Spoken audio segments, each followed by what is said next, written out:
family, we might see our husband or our wife suffering with this thing called fear. We shouldn't go into it telling them that they're weak, telling them that they're moving against God's will and God's purpose. But we need to be able to, talk to them and help them move through fear into faith. Move from that place of fear into a place of faith. And the only way to do that is by helping them understand what it is that they're fearing. Because most of the time, fear comes from something that happened in your past. For an example, I feared English. I feared math because during my school years, I didn't do well in those subjects. I'm dyslexic, and it was hard for me to do like comprehension, nonsense words, and different things like that.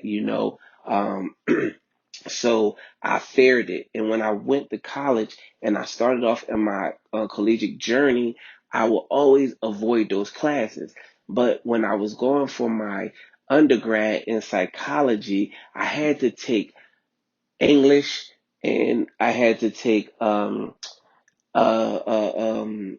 communication.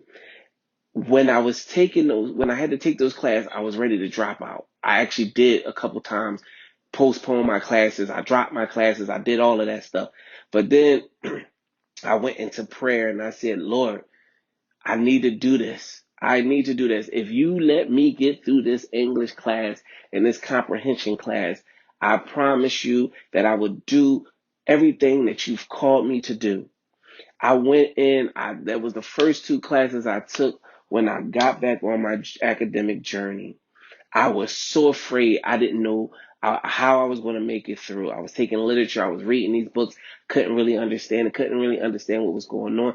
And the crazy thing about it is I'm good at all the ology, psychology, theology, sociology, eschatology, whatever it is that excites me.